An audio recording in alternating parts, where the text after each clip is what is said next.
하나님이 세상을 이처럼 사랑하사 독생자를 주셨으니 이는 그를 믿는 자마다 멸망하지 않고 영생을 얻게 하려 하심이라. 네, 기독교가 제시한 영생에 대한 방법이 이제 뭔 것 같습니까? 믿음? 네, 맞습니다. 기독교에서는 이제 하느님과 예수 그리스도를 믿으면은 이제 누구나 영생할 수 있다고 말했습니다. 미라를 만들거나 이제 불로초를 찾지 않아도 신을 믿기만 하면은 이제 누구든지 구원을 받을 수 있다고 믿었던 것이죠. 방법이 훨씬 단순해졌네요. 네, 그렇죠. 이런 가르침은 사람들에게 이제 큰 희망을 주었고 서기 313년 콘스탄티누스 제제가 기독교를 공인하면서 유럽 전역에 펴지게 됩니다. 자, 이로써 기독교의 영생에 대한 종교화는 서구 유럽 문명의 이제 근간을 이루는 중심축이 되기도 하죠. 그리고 이제 이 기독교의 영향으로 이제 영생의 방법을 신에 대한 믿음에서 찾았습니다. 네. 자, 그런데 이제 일각에서는 종교가 아니라 이제 학문을 통해서 현세에서 영생을 이루려는 시도들도 이제 나타나게 됩니다. 그 계기가 된 것이 이제 바로 연금술입니다. 연금술사.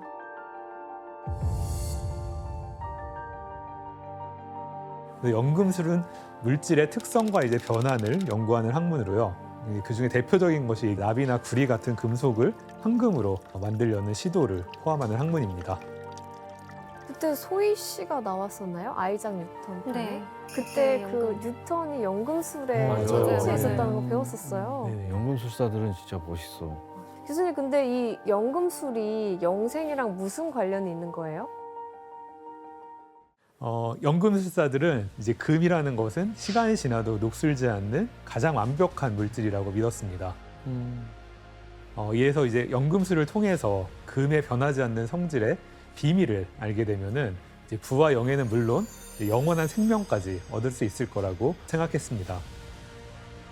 더럽게 녹슨 흔한 금속을 귀한 은이나 금으로 탈바꿈시킬 영약을 곧 손에 쥐게 될 것입니다.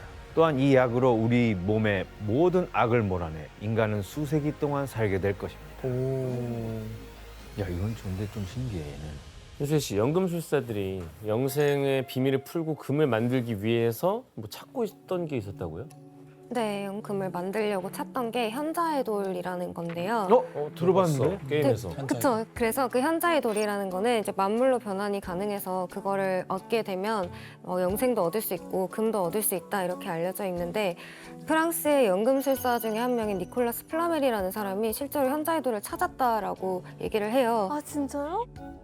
그렇지만 사실 증거가 없어서 그냥 사실이 아니고 전설이다라고 생각하시면 될 것 같습니다. 네. 자, 이렇게 이제 연금술사들이 영생을 위해서 금을 만드는 법을 찾으려고 이제 혈안이 돼 있을 때 금을 아예 불로장생의 영약 자체로 제시한 인물이 등장하게 됩니다.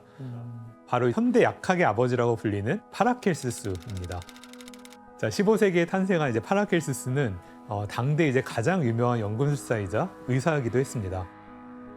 그는 불로불사의 영약을 만들던 중 금을 활용한 영생의 방법을 제시했습니다. 굳이? 그 방법이 뭔지 규현 씨가 한번 읽어주시겠습니까? 마실 수 있는 금은 모든 질병을 치료할 것이고 몸을 재생하고 회복시킬 것이다.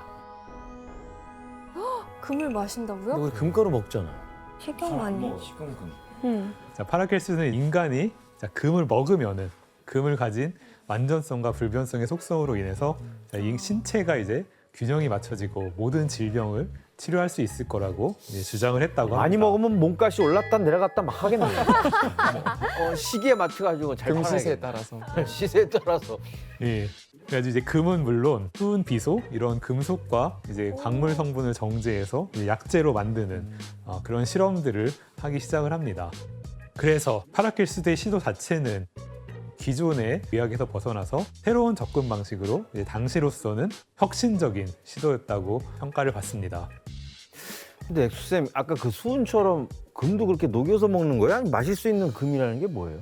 실제로 마실 수 있는 금이란 게 발명이 된 적도 있어요. 8세기에 이 자비르 이븐 하이안이라는 이 분이 연금술사였거든요.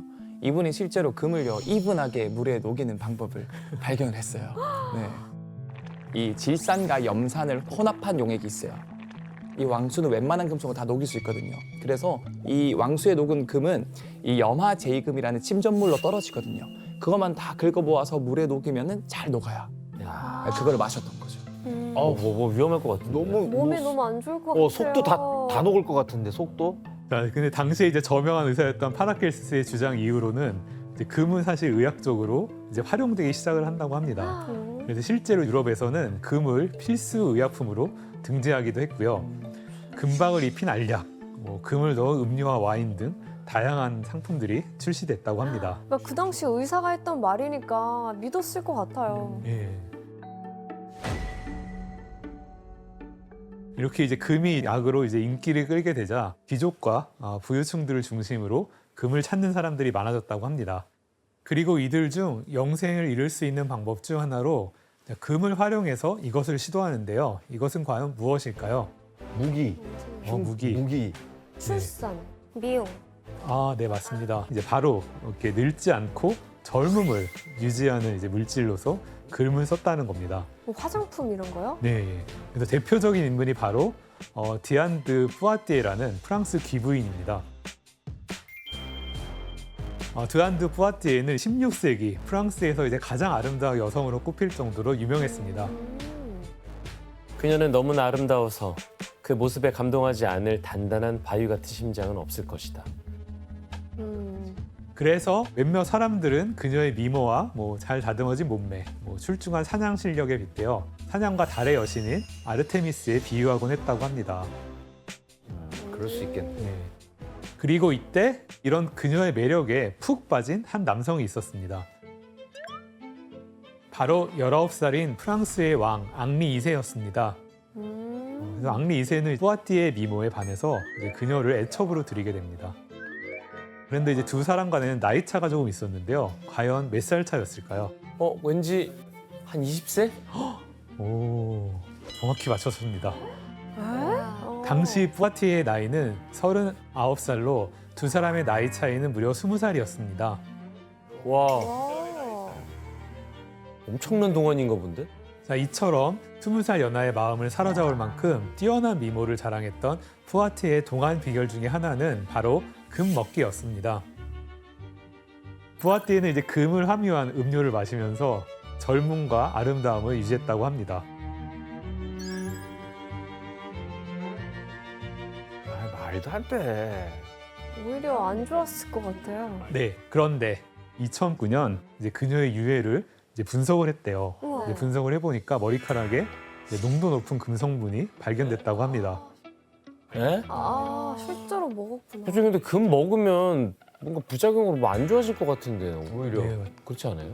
네, 규현 씨 말대로 이제 금에는 독성이 있기 때문에 이제 과다 복용할 경우에 건강에 좀 치명적일 수가 있어요. 특히 우리 몸 안에서 노폐물과 독소를 걸러내는 이제 신장에 이상이 생겨서 급성 신부전과 같은 질병을 유발할 수 있어서 이제 조심하셔야 합니다. 근데 금가루는 왜 뿌려주는 거예요? 가끔 무슨 고급 디저트. 디저트나 뭐 이런 거에? 그러니까 사실 금 자체는 그 반응성이 없기 때문에 아무 반응이 없어 우리 몸에. 그런데 이런 왜 것들이 먹는 거예요, 그러면? 그러니까 사실 예뻐서. 돈 낭비라고. 그런 거 왜 하는 거야 진짜 말도 안 되게 몸에도 안 좋다고 하는데 우리 집에도 금가루가 좀 있거든요. 뿌리는. 몸에 안 좋다고 먹지 말라고요. 알겠습니다. 이제 오늘날 이식학의 아버지라고 불리는 이제 소련의 외과 의사 블라드미르 데미코프였습니다. 데미코프는 이제 인간의 장기 의식에 대한 가능성을 탐구하고자 1937년 이제 세계 최초로 인공 심장을 만들어보는 일을 했다고 합니다. 그리고 이제 1940년대부터는 동물들끼리 장기 이식 실험을 시도해보는 거죠. 그래서 이제 심장, 폐, 이식 등의 수술을 동물들한테 해서 성공을 시킨 소련의 천재 의사라고 합니다. 더 무서운데? 이건 무섭다. 그리고 이제 이 천재 의사는 이제 장기 이식 연구의 일환으로요, 악마의 실험이라고 불리는 새로운 도전을 하게 됩니다.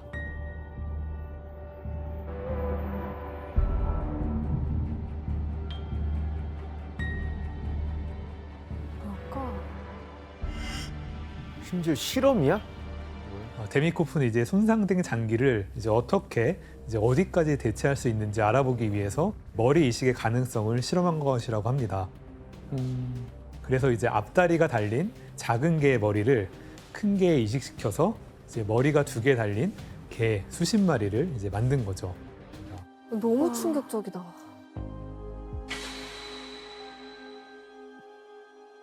사실은 이 블라디미르 데비코프의 실험 자체가 우리가 지금 봐도 굉장히 좀 잔인하고 비윤리적이잖아요. 네. 결과적으로 봤을 때는 이게 연장선으로 장기 이식의 발전을 도움이 준 것도 없지 않아 있긴 하지만 그럼에도 불구하고 이거는 너무 비윤리적이다. 그래서 굉장히 많은 비난을 받았습니다. 그랬을 것 같아. 아, 진짜 끔찍해. 아유.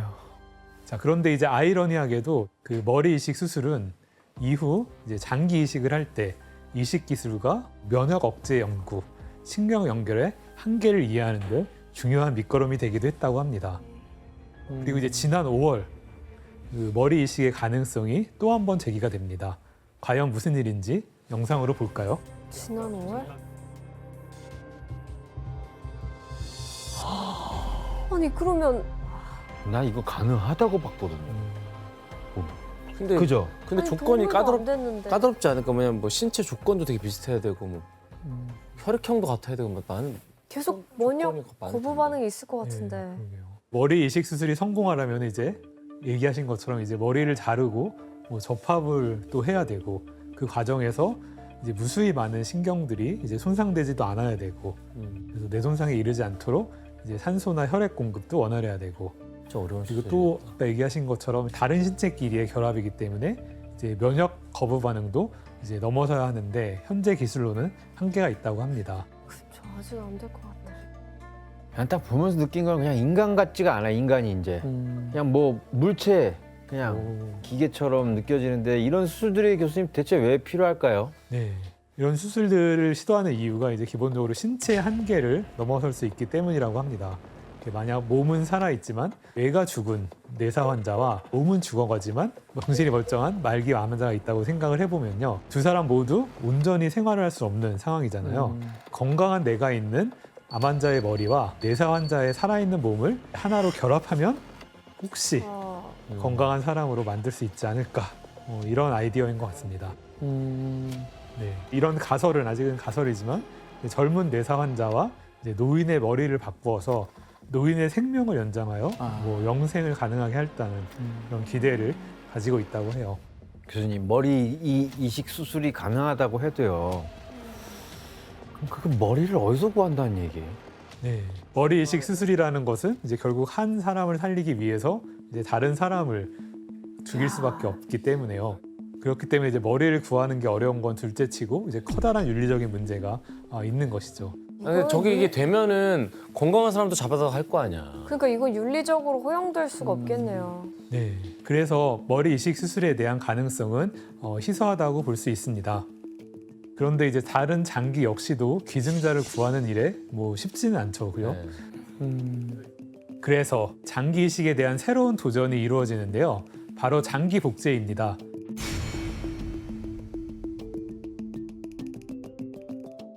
여기서 문제를 내겠습니다. 장기 복제는 좀 해볼 만하다.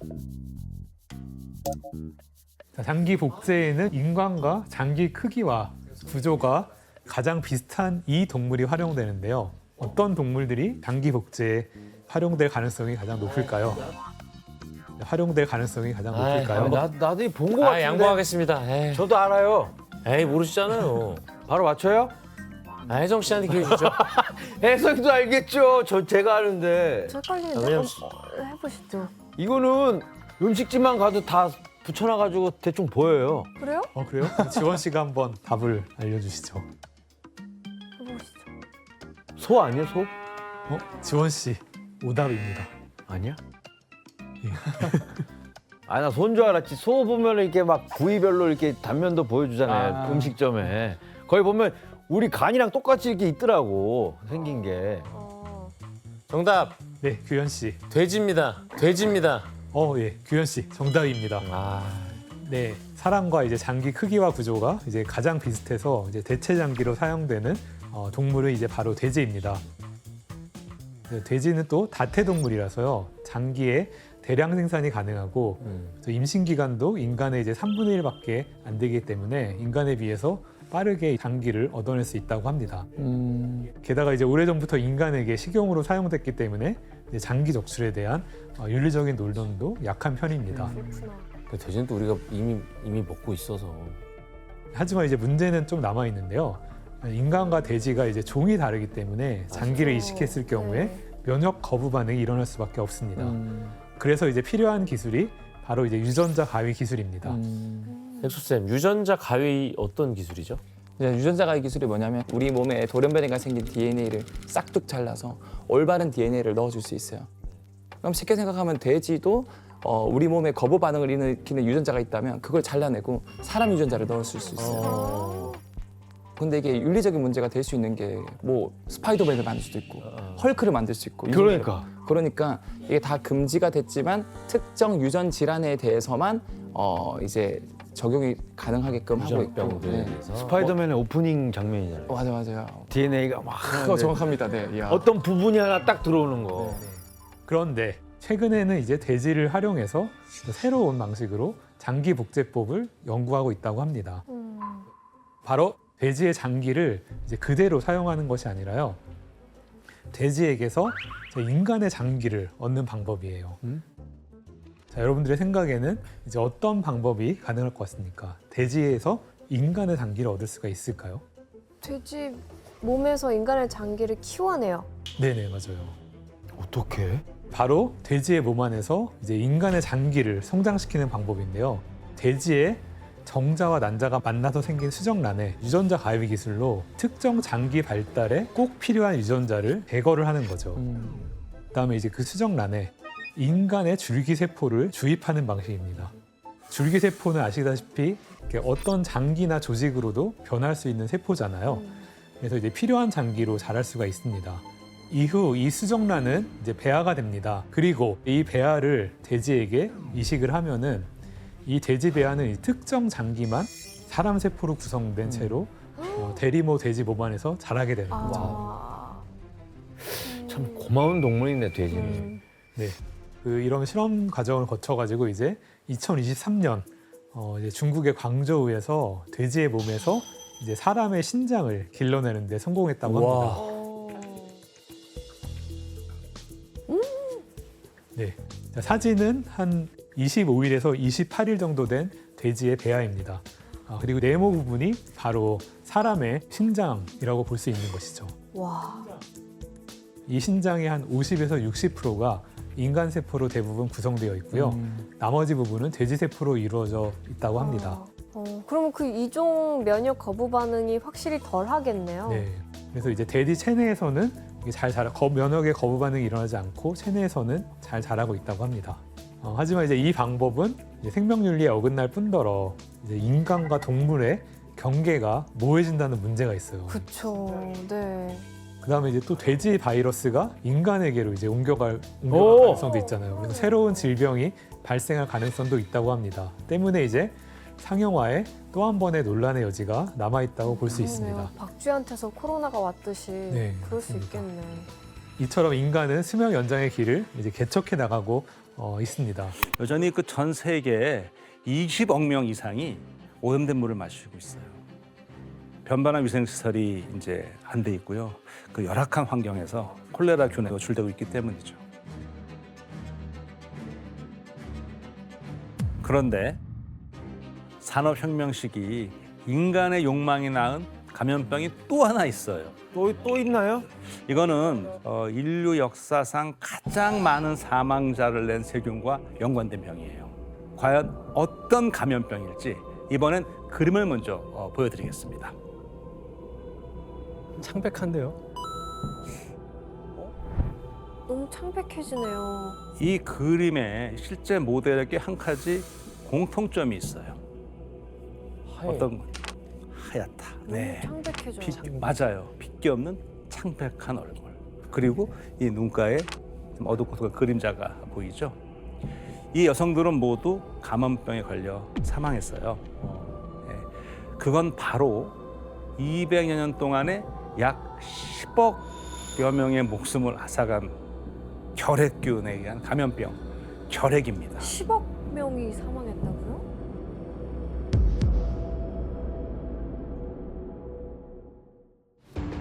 이런 이 결핵균이 약 1만 년 전쯤에 인체에 침투한 것으로 추정하고 있어요. 그래서 한센균과 함께 정말 오랫동안 인류를 괴롭혀온 이제 세균으로 꼽는데요. 그런데 이 결핵균이 특별히 좋아하는 게 있어요. 혹시 뭔지 감이 오세요? 결핵이? 네, 따뜻한 거? 따뜻한 거, 전 반대로 습한 거. 습한 거. 바로 산소를 좋아해요. 결핵균이 살기 위해서는 충분한 산소가 있어야 돼요. 그래서 결핵균이 주로 이제 숨을 내쉴 때 공기로 비말이 나가잖아요. 그래서 이제 전파가 되는 거죠. 이 결핵에 걸리면 보통 폐결핵 증상이 나타나면 막 기침 당연히 심하게 하게 되고 오한을 느끼기도 하고요. 그리고 이제 뭐 식은땀을 흘리기도 하고 심하면 가래와 피를 토하기도 하죠. 결핵균은 이런 증상을 통해서 사람을 완전히 이제 정말 소모시켜서 극도로 쇠약한 상태로 몰고 가기 때문에 19세기엔 이거를 소모병이라고 부르기도 했답니다. 우창윤 선생님, 이 결핵으로 인해 나타난 증상이 또 있나요? 우리 몸의 신체에 못 가는 부위가 사실 또 없어요, 결핵균이. 그래서 뭐 임파선 같은 데를 가면요, 그냥 임파선이 좀 붓고 고름 나고 터지고 아프고 이런 증상들이 생기기도 하고요. 뼈로 가면은 결핵성 골수염이 나타나게 되는데요. 사진 한번 봐보실래요? 지금 이 사진이 고대 로마 시대의 도시인 폼페이에서 이제 화산 폭발로 사망한 남성의 예측뼈인데 척추 중 하나에서 특히 결핵성 척추염의 흔적이 좀 발견이 됐어요. 뼈들이 파여 있는 게 보일 거예요. 이 뼈의 뒤쪽이 깎아져서 납작해져 있어요. 이렇게 결핵균은 뼈에 침투해서도 뼈를 갉아먹고 뼈가 부러지게 하고 이걸 내려앉으면서 뭐 신경통이나 뭐 감각의 이상 등을 초래하기도 하고요.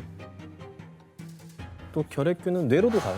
뇌에서 이제 수막염을 일으키면은 뭐 굉장한 두통과 의식의 변화 그리고 뭐 사망을 초래할 수 그래 있고 엄청 위험하구나. 뭐 다 가요. 야, 뭐 종잡을 수가 없는 놈이네, 이놈도. 교수님, 산업혁명 시기에 결핵균이 이렇게 확산이 된 이유가 있을까요? 이거는 자본주의에 대한 욕망에서 비롯된 감염병인데요.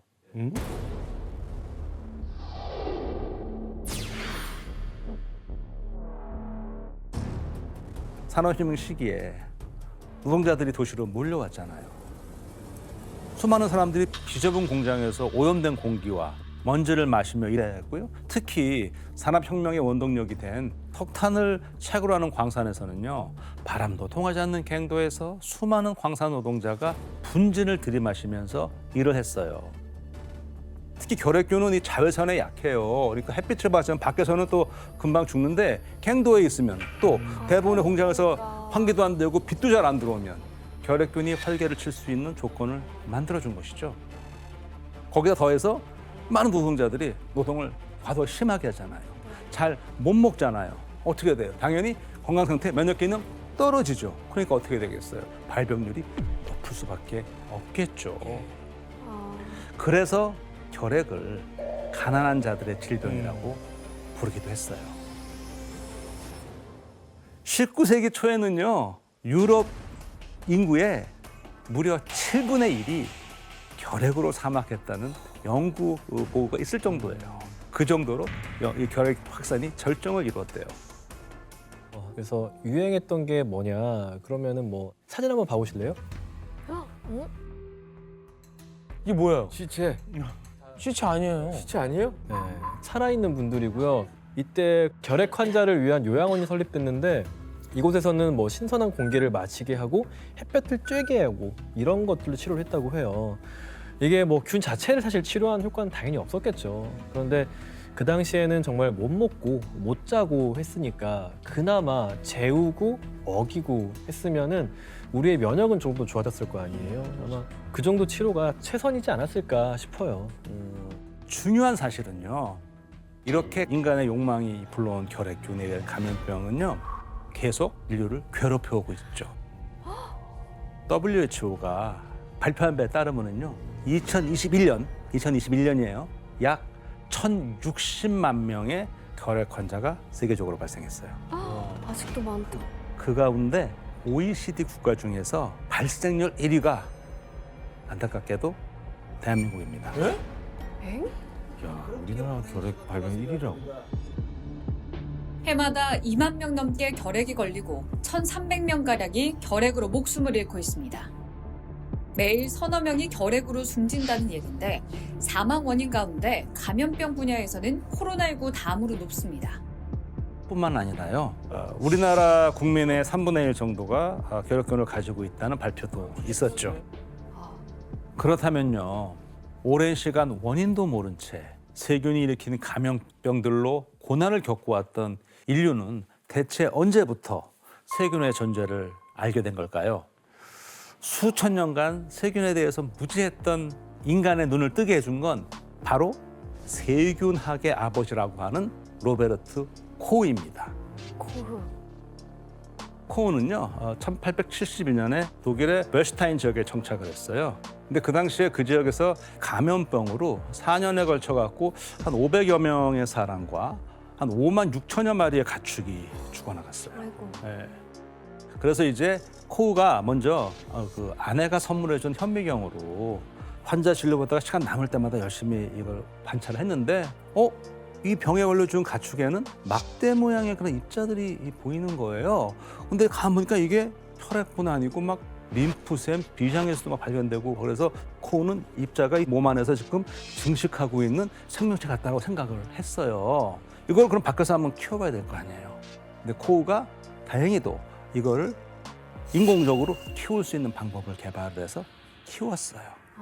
그런데 이때 또 아주 중요한 발견을 해요. 이 막대 모양의 입자가 살아있는 세균이며 강인한 생명력으로 땅에서도 증식해서 살고 있다는 걸 알아낼 수 있었어요. 이 실험 결과로 코흐는 인류 최초로 감염병이 세균에 의해서 일어난다는 것을 밝혀내게 된 것이죠. 그래서 이 끔찍한 재앙을 몰고 온 게 무엇이냐? 바로 그게 탄저균에 의한 탄저병이었어요.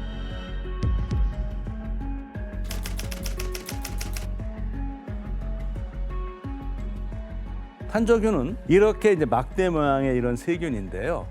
탄저병은 처음 그렇게 익숙하지 않은데? 탄저균. 탄저라는 뜻은요, 탄이 수탄자예요. 저는 이 등창이라는 뜻이니까 수처럼 검은 부스러미라는 뜻이에요. 탔다고? 예, 탄저균에 감염되면 이 피부에 이 젓갈색 돌기가 먼저 생겨요. 그러다가 이 돌기가 이제 물집이 형성이 되고, 이 물집이 터지면서 딱지가 이제 검어지고 거의 막 부어지고 심각해지면 이제 결국 사망에 이르게 되는 그런 병이죠. 와, 세다. 그래서 이 코우가 이 일련의 실험을 통해서요, 1876년에 탄저균이 탄저병을 일으킨다는 이걸 밝혀낸 다음에요, 이어서 1882년에는 결핵균, 2년 뒤인 1884년에는 콜레라균 등을 차례로 이것들이 이런 병의 원인인 걸 다 밝혀내요. 그럼 이제 미신적인 게 진짜 많이 사라지겠네요. 그렇죠. 그래서 코우는 그 공로로 노벨 생리의학상을 받았습니다. 코우의 이런 발견 이후로요, 세균학 분야는 이제 엄청나게 발전을 하게 됩니다.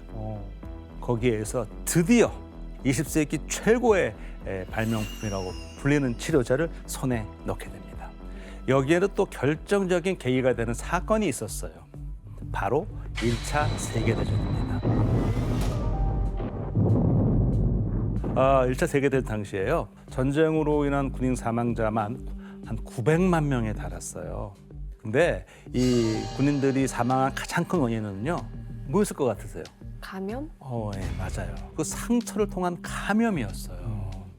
사람들이 많이 죽어나가는데 직접적인 전상이 아니고요, 경상이라도 그 상처를 통한 폐혈증으로 더 사망했습니다. 이런 현실을 안타까워한 인물이 있었어요.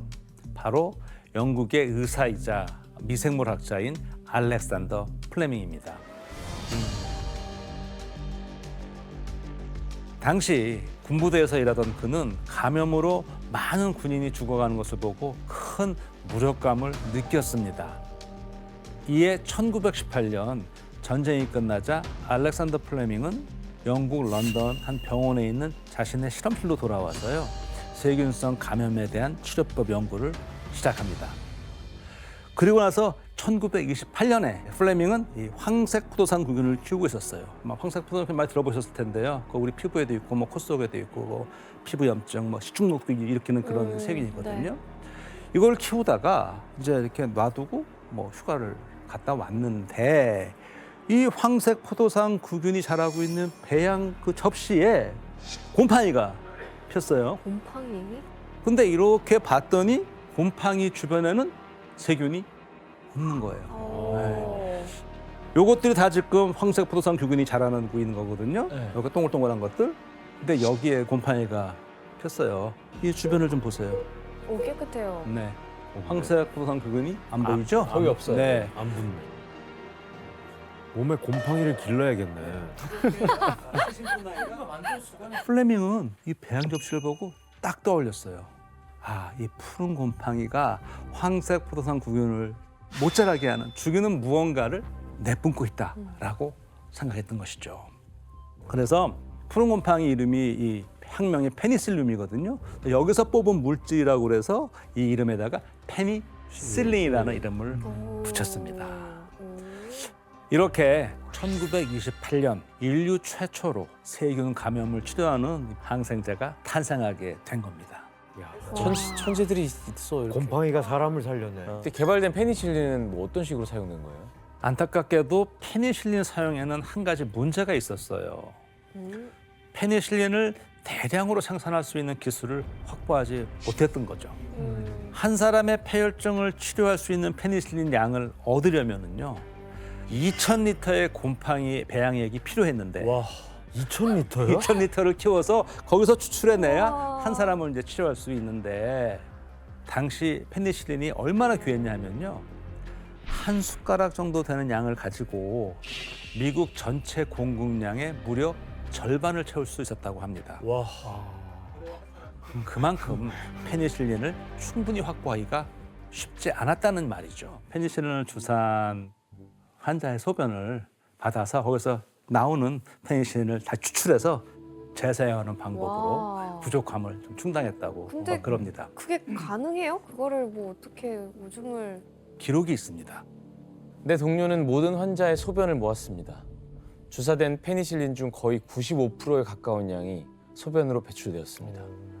소변을 담은 유리병을 뉴저지의 제약회사 실험실로 배달했습니다. 환자는 살아남았고 90세까지 살았습니다. 공부하셨네요. 오줌 실린이네. 오줌 실린. 오줌 실린. 소변 실린 주사로. 아름다운 해안은 쓰레기로 오염됩니다.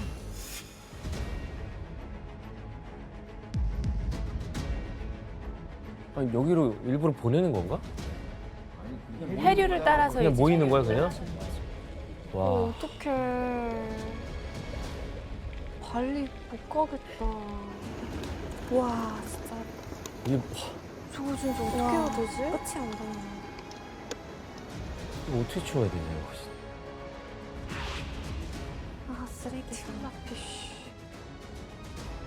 와, 몰디브. 이게 뭐야? 진짜.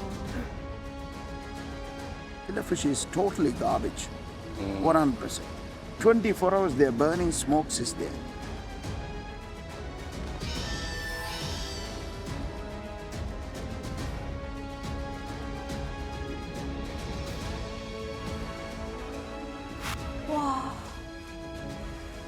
이거 어떻게 치워야 되냐 이거 진짜. 그런데 이렇게 쏟아지는 플라스틱 쓰레기 때문에 목숨이 위태로운 존재들이 있어요. 과연 누굴까요?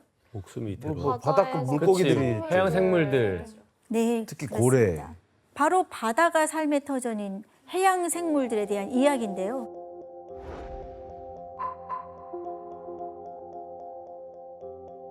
아유, 진짜 이걸 참. 어떻게 해야 되지? 하여튼 인간들이 문제야. 플라스틱 쓰레기는 해양 생물들을 이렇게 다치게 합니다. 바닷속을 헤엄치는 거북이의 몸을 옥죄고 바다새들의 부리를 묶어서 굶어 죽게 만들고요.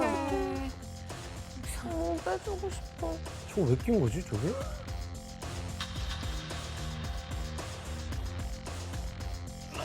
거북이 아유. 아, 나 저거 못 보겠어. 아우 진짜. 못 봐. 몇 년 전 빨대가 코에 껴서 고통스러워하는 거북이의 영상이 화제가 되면서 플라스틱 쓰레기에 열정이죠. 대한 경각심을 불러일으켰는데 아, 뭐가 들어있었어? 얼마나 아팠을까. 숟가락? 이번에는 플라스틱 포크가 코에 낀 거북이가 나오면서 상황은 여전히 나아지지 않았고 있다는 걸 말해주고 있습니다. 아, 저거 잘라내는 영상. 목줄. 목줄? 목에 뭐가 아, 어떡해. 쇠사슬. 아유. 플라스틱 끈은 점점 아, 깊게 살갗을 파고들면서 수산업을 이들을 하면서 저런 고통스럽게 로프나 하죠. 이런 게 너무 많이 쓰이니까. 어떡해. 너무 아팠겠다. 잘리기 직전인 거죠. 아, 너무 불쌍해.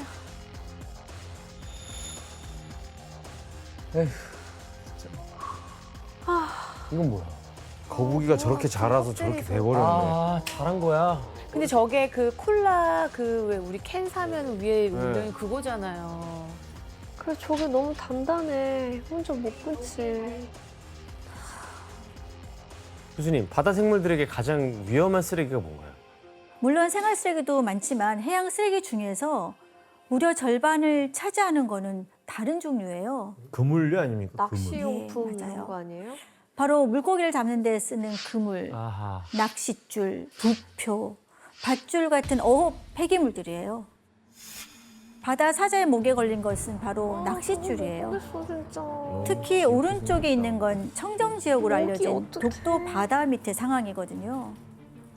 독도 근처 해역에는 무려 30톤의 쓰레기가 있다고 하는데 이렇게 버려진 어업 쓰레기에 해양 생물들이 이른바 유령 어업을 당하고 있습니다. 그런데 플라스틱 쓰레기가 해양 생물들을 괴롭히는 건 이뿐만이 아니에요. 동물들을 다치게 하는 것만큼이나 심각한 건 바로 바다 위에 떠다니는 쓰레기를 먹는다는 거예요. 이건 스페인의 한 해안에서 사체로 발견된 향유고래의 모습인데요. 고래 뱃속에서 나온 비닐봉지들이 엄청나죠. 아, 저걸 다 먹었어. 그 무게가 무려 29kg. 비닐봉지에 함께 페트병, 심지어 우산까지 총 47종의 플라스틱 쓰레기를 어떡해. 먹고 소화하지 못한 채 사망에 이르게 됐어요. 이 사진은 북극 인근 스웨덴에서 촬영된 북극곰 사진인데요. 뭐야? 뜯지 마. 뭘 먹고 있는 거야? 안 돼. 이 비닐봉지 또한 안에 음식을 담았다가 버려진 거라서 그 냄새로 인해서 먹이로 착각한 북극곰이 이렇게 먹고 있는 모습입니다. 바다를 떠도는 쓰레기를 청정 지역인 북극까지 침범하고 있다는 걸 알 수가 있죠. 아니 왜 바닷가가 쓰레기를 버리고 오는 거야? 난 이해가 안 가네 진짜. 진짜 인간이 문제다. 짜증난다. 그런데 플라스틱 쓰레기 중에서도 가장 심각한 문제는 바로 미세 플라스틱입니다. 플라스틱? 야, 아, 너무 작다. 이거 그냥 먹게 되겠네. 그냥 먹는 거지 이거. 100%지. 어때요? 정말로 입자가 작아 보이죠? 네. 미세 플라스틱은 바다에서 바람과 물에 의해서 플라스틱 표면이 깎이면서 지름 5mm 미만의 작은 알갱이로 부서진 건데요. 이게 최악일 것 같은데. 플라스틱이 이렇게 크기가 작아지면 어디든 침투할 수 있는 강력한 무기가 될 수 있습니다. 그래서 죽음의 알갱이라고 불리기도 하는데 한 연구에 따르면 바다에 떠다니는 미세 플라스틱이 2005년에는 약 16조 개에서 2019년에 약 171개 조로 14년 만에 10배 이상이 증가했다고 합니다. 조단이. 총무게는 무려 230톤에 달한다고 추정합니다. 이런 미세 플라스틱은 해양뿐 아니라 토양에서도 심각한 오염의 원인이 됩니다. 토양에서. 그럼 토양을 오염시키는 가장 큰 원인이 되는 플라스틱 제품이 과연 뭘까요? 비닐 아니야 비닐? 비닐이라고 들었는데. 네, 맞습니다. 이건 바로 잡초와 수분 증발을 막기 위해서 사용되는 농업용 멀칭 필름이라는 건데요. 유엔 식량농업기구에서 조사해봤더니 2019년 한 해 동안 전 세계에서 멀칭 필름이나 농업에서 사용된 플라스틱 양이 무려 1,250만 톤에 이른다고 합니다. 이런 농업용 플라스틱은 약 50% 정도가 사용 후 수거가 되지 않아서 자연에 버려지고 있는데요. 아, 그대로 토양에. 시간이 지나 미세 플라스틱이 돼서 토양에 스며들고 결국 농작물에 영향을 주게 되죠. 혹시 그럼 이거는 우리가 먹는 그 먹거리랑 아주 깊은 관련이 있겠네요. 맞습니다. 네. 그림을 보면서 설명을 하도록 하겠습니다. 예. 네, 땅에 있는 미세 플라스틱이 이렇게 뿌리를 타고 식물 안으로 침투하게 되는데 식물 내부의 모습을 현미경으로 들여다보면 어떨까요? 식물 속 모습이 어때 보이세요? 저게 검은 점 같은 게 플라스틱이에요? 네, 이 까만 점들이 다 미세 말도 안 플라스틱입니다. 돼. 미세 플라스틱은 줄기를 타고 잎이나 열매로까지 이동을 하게 됩니다. 아니 그럼 우리가 먹는 상추 쌈 같은 데도 들어갈 수 네. 있겠네요, 충분히. 네, 충분히 들어갈 수 이 있죠. 상추도 못 먹겠네. 그럼 아무것도. 아무것도 진짜 먹을 수 있는 게 어떡해? 그러면은 그 교수님 오염된 농경지들을 어떻게 깨끗하게 뭐 정화라도 해야 되는 거? 아, 정화가 되긴 돼요? 이거 어떻게 해야 돼요? 과연 오염되지 않은 땅에서 키운다면 미세 플라스틱 문제가 해결될까요? 우리 연구실에서 직접 실험을 해봤습니다. 예. 미세 플라스틱에 오염된 완두콩을 깨끗한 토양에 심어봤는데 거기서 새로 나온 완두콩은 어땠을까요? 안 설마. 깨끗했을 것 같아요. 설마 유전이 되는 거야? 다음 세대로. 역시 미세 플라스틱이 발견되었어요. 식물이 한 번 미세 플라스틱 노출되면 토양과 상관없이 어미 세대 식물을 통해서 후세대 식물에게 대물림되는 현상까지 확인이 된 거죠. 진짜 소름이다. 와. 결국 새로운 땅에 씨를 뿌려도 소용이 없다는 얘기거든요. 어떡하지 진짜? 그런데 이렇게 땅 위에 쌓일 대로 쌓인 플라스틱 쓰레기의 영향은 토양 오염만으로 끝나지를 않습니다. 비와 바람 등에 의해서 강으로 흘러들어가서 강의 생태계도 위협하고 있습니다. 와. 특히 강에 꼭 필요한 존재인 이 생물에게 미세 플라스틱이 침투할 수 있는데요. 이 생물은 뭘까요? 강에? 프랑크톤인가? 네, 사진으로 확인을 해보겠습니다. 바로 물벼룩입니다. 아, 불벼루. 벼룩같이 생겼는데. 물벼룩이 있는 곳에 형광색 미세 플라스틱을 풀어봤거든요. 실험 결과 어떻게 됐을까? 다음 사진을 보겠습니다. 어머 어떡해. 왜 이렇게 네온처럼 빛나지? 물벼룩의 생식기관, 소화기관, 알주머니까지 미세 플라스틱이 모두 침투했습니다. 와 세상에. 심지어 아래 83%가 죽어버렸거든요. 어떡해. 물벼룩의 개체수가 감소한다면 강의 환경에 심각한 악영향을 끼치게 됩니다. 그러겠네요. 물벼룩이 없는 하천은 죽은 하천이랑 다름이 없어요. 아유, 진짜 이걸 참. 윤소희 씨, 우리 미세 플라스틱이 안 가는 곳이 없을 것 같아요. 네, 맞아요. 심지어는 구름에도 있다고 하는데요. 예? 네, 구름이요? 구름 안에도 있다고 하는데 구름을 조사하셨어? 이제 후지산 근처에 있는 구름에서 샘플을 채취했는데 플라스틱이 들어가 있었고 합성 고무 성분도 발견이 됐다고 해요. 1리터당 미세 플라스틱이 최대 13.9개까지 발견이 됐다고 해요. 그러니까 이제 이게 구름에 있다 보니까 대기 중에 떠다니는데 그래서 사람이 안 사는 북극에까지도 미세 플라스틱이 섞인 눈이 내린다고 합니다. 눈이 내린다. 네, 지금 여기도 미세 플라스틱 있나요?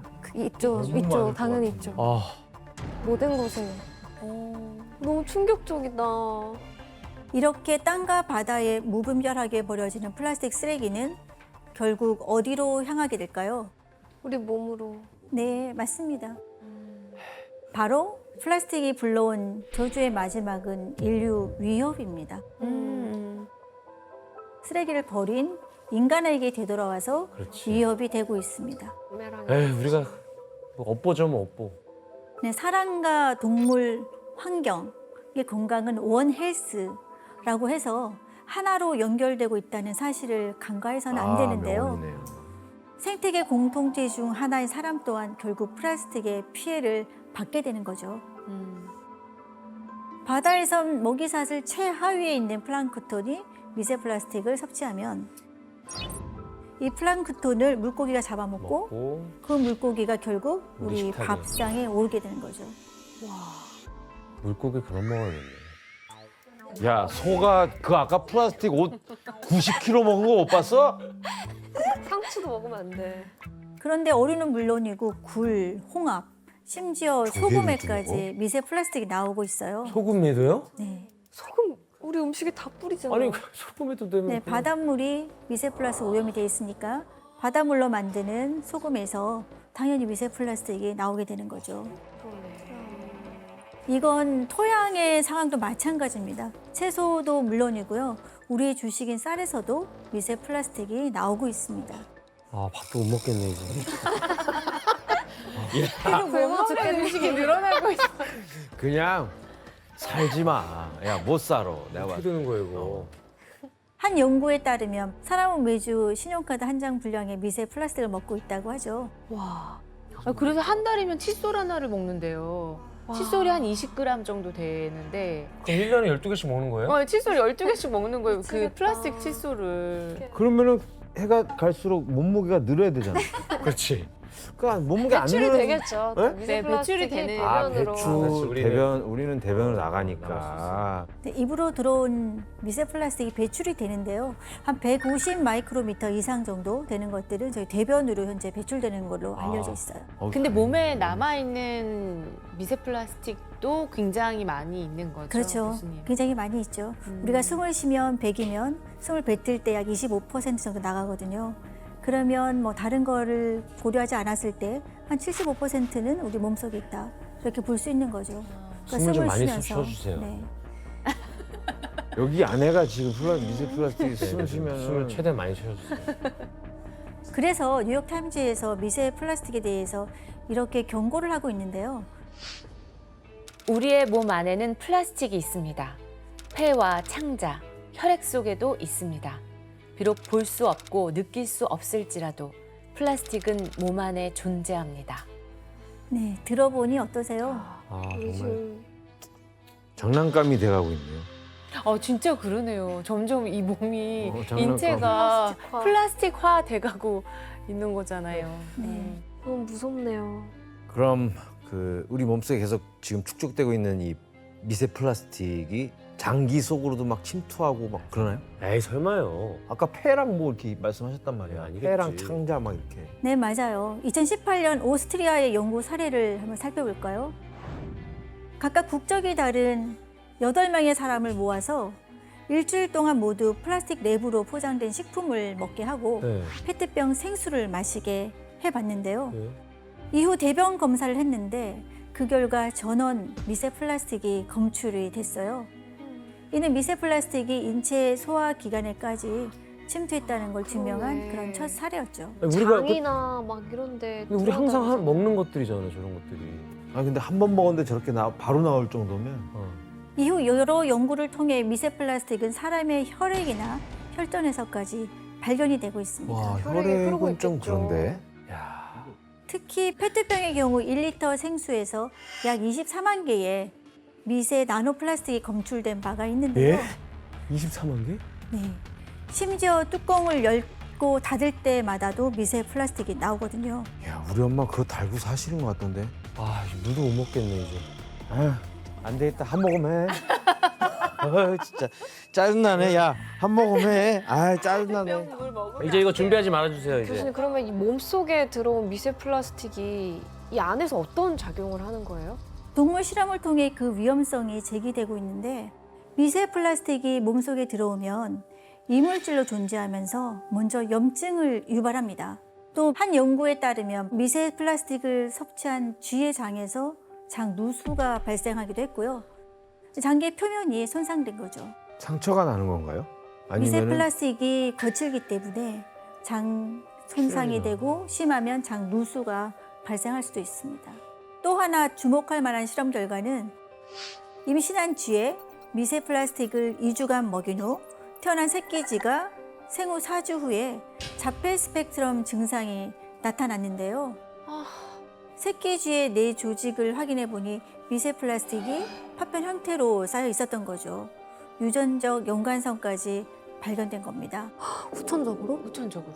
와, 말도 안 돼. 야, 큰일 났다. 어머, 어떡해. 그러니까 이 미세 플라스틱이 그렇게까지 영향을 줄 수도 있다는 거죠. 와, 아이고. 아, 뭐 이게 돌고 돌다 보면 거기까지 가겠지. 이건 뭐 배출도 안 되는 거 아니야? 그런데 플라스틱이 인체에 미치는 영향을 논할 때 가장 무서운 점은 바로 플라스틱이 인간에 어떤 위협이 되는지 아직 제대로 알 수 없다는 거예요. 태어나서 죽을 때까지 한평생을 플라스틱과 함께 살아가고 있는 그 첫 세대가 바로 우리이기 때문인데요. 이게 어떤 결과로 이어질지 그 위험성이나 부작용을 우리가 몸소 체험하면서 알아내는 수밖에 없습니다. 아니, 그 개발한 사람 이름 뭐였죠? 베이클라이트? 베이커리? 그분 돈을 굉장히 많이 버셨겠지만 인류에게 좀 큰 시련을 주셨는데요. 아, 또 없으면 또 우리 살 수가 없잖아요, 지금. 그뭐 인류가. 만드실 때는 또 이렇게 제한이 될 줄 어떻게 아셨겠어요. 네, 맞아요. 네. 플라스틱은 인류가 만든 가장 훌륭한 발명품이지만 그걸 잘못 사용한 거는 사실 사람들이죠. 너무 무분별하게 쓴 게 문제가 된 것 같아요. 맞습니다. 우리 박신희 씨가 아무래도 이런 플라스틱을 줄이기 위해서 많이 노력하고 계시잖아요. 좀 우리가 할 수 있는 게 어떤 게 있을까요? 실천할 수 있을 만한 게. 도전해 볼 수 있는 실천들 중에서 제가 이렇게 좀 소개하고 싶은 거는 그 액체 세정제 있잖아요. 대신 고체 세정제를 사용하는 거 좀 추천드려요. 왜냐면 제일 큰 장점은 플라스틱 용기가 안 나온다는 거. 네, 액체 세제는 플라스틱 용기에 담겨져 있잖아요. 그래서 플라스틱을 줄일 수 있는 되게 좋은 방법인 것 같아요. 머리를 이제 고체 그 옛날 빨래 피는 하듯이 이렇게 감다고요? 감고 린스도 그렇게 나와요. 맞아, 고체 린스도 샴푸가 고체 고체 린스로. 린스. 예. 제가 이렇게 지속 가능한 걸 행복한 만큼 실천하세요라는 말을 진짜 자주 하거든요. 그게 내가 행복을 느끼는 만큼 그렇지만 오래 할 수 있는 것부터 조금씩 실천해 보면 좋을 것 같다는 생각이 들더라고요. 저게 되게 중요해요, 진짜로. 그래요. 조금씩이라도 이렇게 일상에서 할 수 있는 거를 하다 보면 많이 줄어들지 않을까 싶습니다. 있습니다. 1865년 4월 이제 사고가 발생한 곳은 이제 파나마 앞바다였습니다.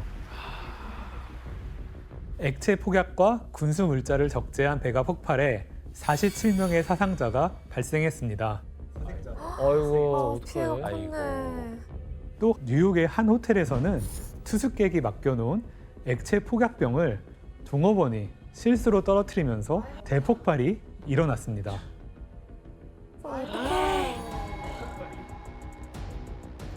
그로 인해서 인근의 건물들이 파손되고 도로가 수십 미터 깊이로 파이는 등 피해가 발생했죠. 투숙객은 그 폭탄을 들고 거기 여관은 왜 들어가는 거야? 그거 왜 맡기는 거야, 그거를? 이게 끝이 아니었습니다. 다음 해인 1866년 4월 샌프란시스코의 한 사무실에서도 폭발 사고가 터지게 돼요. 폭발 당시 사고 발생 지역 인근은 지진이 난 것처럼 지면이 흔들렸고 반마일 이내에 모든 유리창이 산산조각이 났습니다. 아우, 난리가 났네요. 와, 그러니까 이 위험성을 잘 몰랐나 보다. 더욱 심각한 문제는 현장에 있던 사람들 대부분이 사망했다는 것입니다. 와, 즉사죠, 뭐. 어떡하냐. 이건 즉사지 뭐. 결국 얼마 후 액체 폭약을 수입하던 프랑스, 벨기에 등의 여러 나라는 니트로글리세린의 소지와 수송은 물론 사용 자체를 금지시켜버리죠. 자, 이렇게 되자 누구보다 안전에 가장 신경을 썼던 노벨은 위험한 환경 속에서도 폭발하지 않는 폭약을 만드는 방법을 찾는데 몰두했습니다. 이때 떠올린 것이 바로 고체 형태의 폭약이었습니다. 야, 진짜 대단하다. 그거.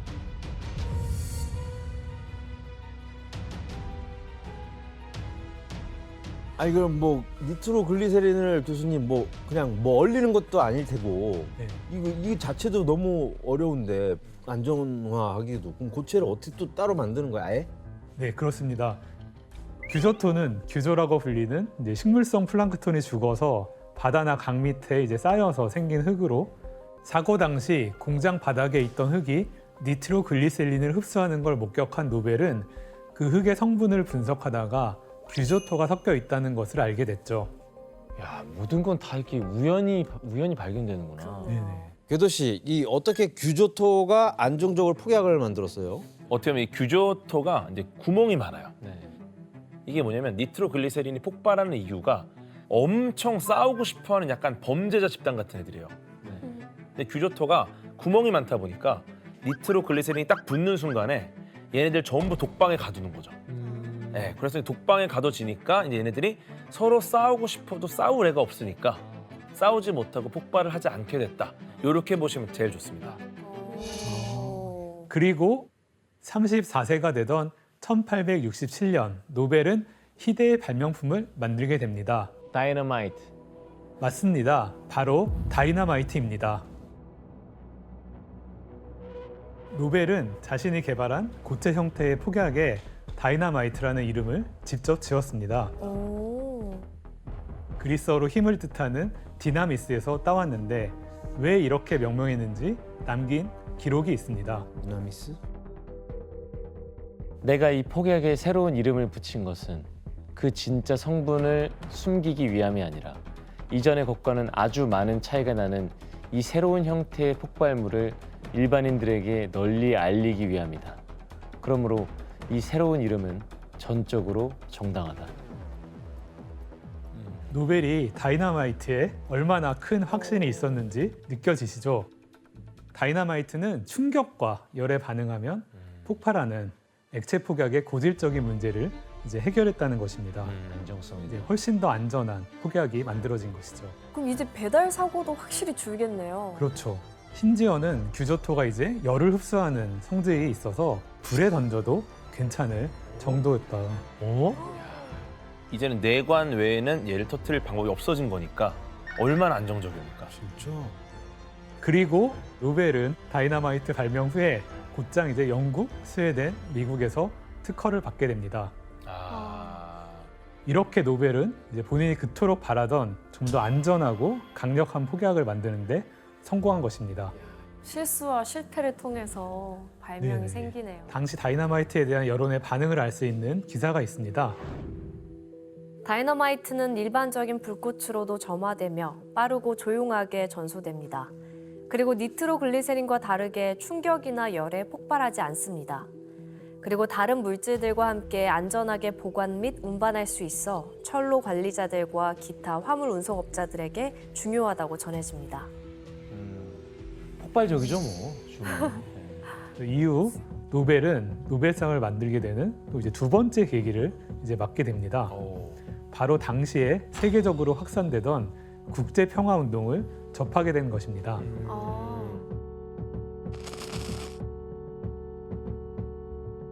다이너마이트가 살상 무기로 활용되는 일로 이제 고민에 빠져 있던 노벨은 어느 날 무기를 내려놓으시오라는 반전 소설을 읽고 큰 감동을 받게 됩니다. 소설은 전쟁 속에서 피어난 비극적인 사랑과 고뇌를 그리고 있었는데요. 그 소설을 쓴 사람은 바로 베르타 폰 주트너였습니다. 누구지?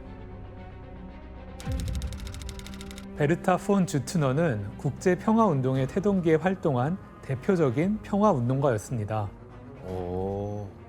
사실 19세기 유럽은 크림 전쟁, 프로이센 오스트리아 전쟁, 보블 전쟁 등 크고 작은 전쟁들로 인해 민족과 국가별 갈등이 심화되며 시한폭탄 같은 상황이었죠. 자, 그래서 이 시기에 뜻이 있는 사람들 사이에서는 1890년경 국제평화국이 만들어지게 됩니다. 이 평화운동은 단순히 전쟁을 반대하는 운동에서부터 다양한 분야에서 세계의 평화를 지키기 위한 활발한 움직임을 보였습니다. 바로 이러한 분위기 속에서 노벨이 주트너의 소설에 감동을 받게 된 것입니다. 그리고 곧장 자신도 인류의 평화에 기여하고 싶다는 내용의 편지와 성금을 보내게 됩니다. 그리고 이후 인류를 위해 자신이 할 수 있는 일에 대해 고민하던 노벨은 주트너에게 이것에 대해서 논의하기 시작하는데요. 바로 인류를 위해 공헌한 사람들에게 이제 상을 주는 것입니다. 자, 이렇게 노벨상에 대한 아이디어는 죽음의 상인이라는 오명과 국제적으로 확산된 평화운동 속에서 시작되었습니다. 그리고 마침내 1893년 60살의 나이로 노벨상 제정을 하기로 마음을 굳힌 노벨은 이제 최후의 유언장을 만들게 되며 유언 집행인은 안전한 유가 증권에 투자한 재산으로 기금을 만든다. 수상자 선정에 있어서 국적을 일체 고려해서는 안 된다. 조금도 차별하지 않고 최고의 적임자가 상을 받아야 한다는 것이 내 확고한 뜻이다. 들어보니 어떻습니까? 차별 없이. 공평하게 수상자를 정해야 한다. 그 이전까지는 사실 자기 나라 국민에게 주는 상은 굉장히 많았지만 전 세계 사람들에게 수여하는 상은 거의 없었다고 합니다. 역시 사고가 글로벌하시네요. 그리고 이 유언장에는 친척, 친지, 동업자, 직원 등에게 배분할 개인 재산을 열거합니다. 그 금액은 당시 스웨덴 화폐로 약 150만 크로나로 현재 하나가치 약 100억 원의 금액이었습니다. 그리고 이제 남은 재산 모두를 기금으로 사용하라고 명시합니다. 교수님 사실 궁금합니다. 재산이 도대체 어느 정도였나요? 그러니까요. 기증을 어느 정도 했을지가 궁금하네요. 예. 노벨이 사망했을 당시 노벨은 20개 국가 93개의 공장을 가지고 있었습니다. 그걸 당시 돈으로 환산했을 때는 3,300만 크로나 정도 됐는데요. 그중에 이제 2,800만 크로나, 지금 이제 우리나라 돈으로 환산하면은 약 2천억 원이 넘는 엄청난 액수였다고 합니다. 그렇게 노벨은 이제 자신의 재산을 가치 있게 쓰기 위한 마지막 유언장을 만들고 1896년 12월 10일 새벽 2시 갑작스럽게 일어난 뇌출혈로 인해서 63세를 일기로 눈을 감았다고 합니다.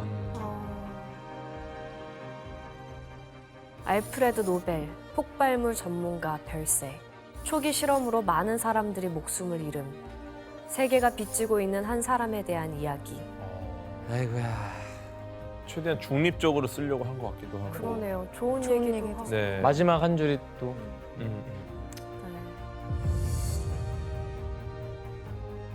그리고 이때 노벨의 유언장이 스톡홀름 언론에 공개되자 스웨덴은 발칵 뒤집히게 됩니다. 왜죠? 당시 노벨의 막대한 유산을 상속받을 것으로 기대했던 친척들은 대부분의 재산을 기부한다는 유언장의 내용에 충격을 받고 이를 뒤집기 위해서 소송을 제기했습니다. 에이 진짜. 이뿐만 아니라 노벨이 자신의 유산을 스웨덴 국민만을 위해서가 아니라 외국인까지 포함하는 상에 쓴다는 사실에 이제 스웨덴 국민들은 물론 국왕이었던 오스카르 2세까지 노벨의 유언에 불만을 가졌습니다. 이렇듯 많은 우여곡절이 있었지만 노벨의 뜻대로 이제 결국 노벨 재단이 이제 만들어지게 되면서요. 이제 5년이 지난 1901년 12월 10일 드디어 이제 첫 번째 노벨상이 수여됩니다. 누구지?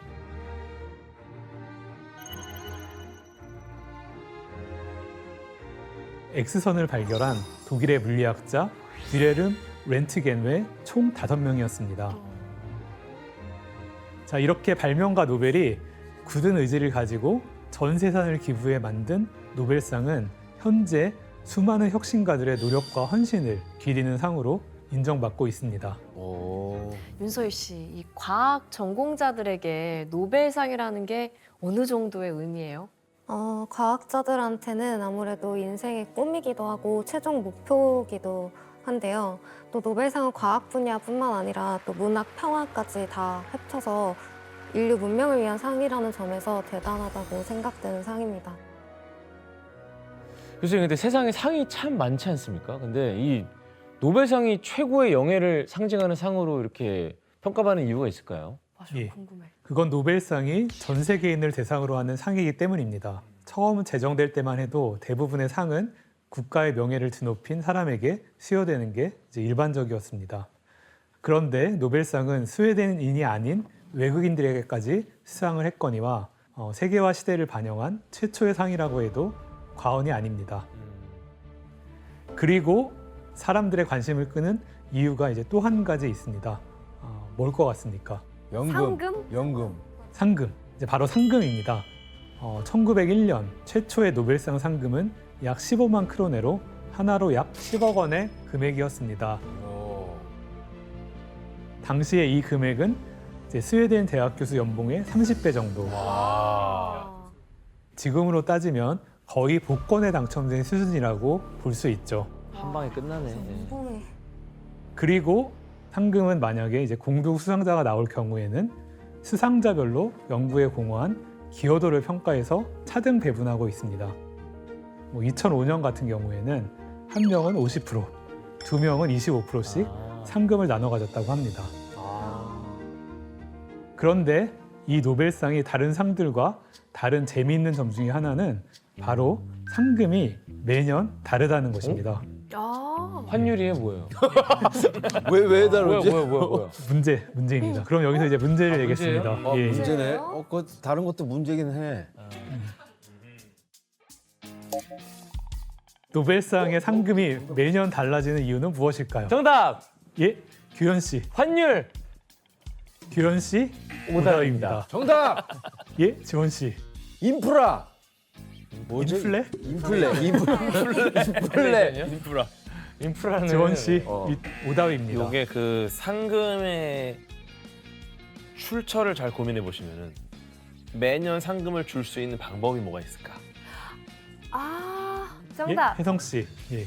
그 노벨이 기부한 돈으로 만든 그 재단에서 계속 투자를 해요. 그래서 자산이 계속 늘어나고 있어요. 네, 혜성 씨 정답입니다. 그래서 노벨이 노벨상을 만들 때 그 기금의 투자를 통해서 이제 매년 달라지는 수익이 있잖아요. 그래서 노벨이 이제 투자 수익으로 상금을 분배하라고 했기 때문에 매년 상금이 변합니다. 그렇죠. 그러면 만약 투자했는데 만약에 떨어졌어요. 그럼 줄어들어요, 그러면? 그럼요.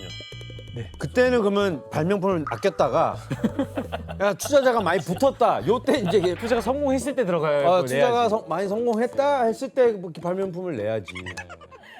자, 정리를 하자면은 한 해 동안 운영한 기금 이자 수입의 약 67.5%를 5개 부분으로 이제 나누게 됩니다. 67.5. 그러다 보니까 이제 자연스럽게 투자 수익이 높은 풍년에는 예전보다 이제 상금이 많아지고요. 반대로 흉년에는 이제 줄어들게 되는 겁니다. 그래서 노벨위원회가 발표한 자료에 따르면은 2022년 기준 노벨 재단의 자산은 총 61억 321만 1,000크로나, 하나로는 약 8,248억 4,900만 원으로 노벨이 남긴 유산의 4배 이상에 달한다고 합니다. 천억. 투자를 잘하셨네. 그리고 수상자들 중에 이제 상금의 용도가 밝혀지면서 가장 많은 화제가 된 사람이 있습니다. 누군지 한번 사진으로 확인해 볼까요? 궁금하다. 바로 이제 1921년 노벨 물리학상 수상자 알버트 아인슈타인입니다. 자, 여러분들의 생각에는 이제 알버트 아인슈타인은 상금을 어디에 썼을 것 같습니까? 어디에 썼을까? 주식에 투자했어요. 그랬으면 이제 큰일 났을 것 같습니다. 좀 이따 대공황이. 그렇구나. 넌 절대 주식하지 마라. 다행입니다. 넌 내가 봤을 때 넌 주식하면 안 돼. 자, 아인슈타인은 사실 노벨상 상금을 첫 번째 부인과의 이혼 위자료로 썼습니다. 이혼 위자료. 네, 그는 첫 번째 아내인 밀레바 마리츠와 이혼할 당시 미래에 노벨상을 받게 될 경우에 그 상금을 밀레바와 두 아들에게 양도하기로 합의를 했습니다. 이미 합의를 했구나. 그런데 이제 아인슈타인이 바람을 피우면서 이혼을 하게 됐고 결국에 아인슈타인은 노벨상 수상 후에 한화 3억의 상금을 밀레바에게 전달했다고 합니다. 근데 이혼 위자료 진짜 예상치 못했네요.